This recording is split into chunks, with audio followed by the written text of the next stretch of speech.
I don't think it was the Nazis who killed the Poles at Catyn in the Catyn forest in 1940. I think it was really the Russians. I think it was the Russian secret police. We now know it was the Russian secret police who did that, because the Russians have admitted it. Mr. Gorbachev has admitted it, Mr. Yeltsin has admitted. The Russians had actually given the Polish government photocopies of the death warrants that were signed by the Soviet secret police for the 15,000 Polish officers who were murdered as prisoners of war in the forests of Catyn near Smolensk in 1940. So there's no question about that particular crime. But at Nuremberg, it was the Germans who were accused of having murdered those 15,000 Polish officers. So anybody who goes to France now and challenges that fact is committing a criminal offense, and they're going to be fined like me. I express an opinion in the safety and security and sanctuary of my own home in London, and I find myself receiving an indictment from a Paris court accusing me of having made a certain statement in my own home in England. I've not been in France for 7 or 8 years. And then being fined in absentia by the French court for this opinion I've expressed, which has been published by one of the leading newspapers.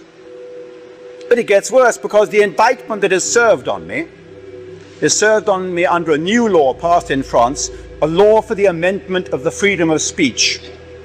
Think of those words, a law for the amendment of the freedom of speech in France, and under that law it becomes a criminal offense for anybody to challenge, or the French word is contester, to challenge or ask questions about crimes against humanity as defined by the Nuremberg Tribunal of 1945. Now, we all know what tribunal that was. That was the victors' tribunal against the Nazis, who were put on trial and eventually hanged. They were railroaded to the gallows. I think it was Lord Van Sittart who said the only question which is of interest now is going to be the place of the gallows and the length of the rope. That was roughly the mood of justice which prevailed at Nuremberg.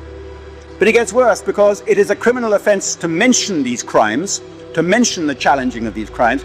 So the indictment that was served on me said, Mr. Irving, you are accused of having, in July 1993, given an interview to a journalist of Le Monde, in which you stated, I do not believe that the ... existed. And the words ... are followed by brackets with the words censored under the Fabius-Gasso law of 1990. So they're not even allowed to mention those words in the indictment telling you what you're being charged with. This is how, and the reason for that is simple, because part of the penalty in France, when you've been found guilty of something in France like that, is not only you find some horrendous sum, not only you're ordered to pay all the legal costs of all the lawyers who've turned out against you, and it isn't only the lawyers of the government who are against you, you find suddenly in court against you lawyers representing all sorts of strange organizations of communist veterans and Jewish victims and this kind of thing. They've all got their lawyers in court representing these associations and organizations. They've all got an interest in seeing Mr. Irving punished, and the judge will say, Mr. Irving, you will pay a fine, and you will pay compensation to these, you'll pay those lawyers, you'll pay compensation to that organization, that organization. Every organization represented in court gets a nice handout, and the final penalty is you are also ordered to publicize in a display advertisement in 5 of France's biggest newspapers the full details of the offense and the penalty. And that, of course, is the most savage, swinging financial penalty, because you know what display advertising costs. And they don't want in that advertisement that you're going to put in the newspapers announcing your penalty, they don't want you to repeat, of course, what you've been charged with. That's why that's been cut out of the indictment. It's all a bit Orwellian.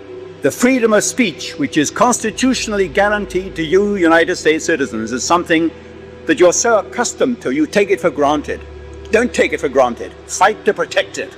Fight to stand up to prevent anybody from making any inroads against that First Amendment which guarantees your freedom of speech.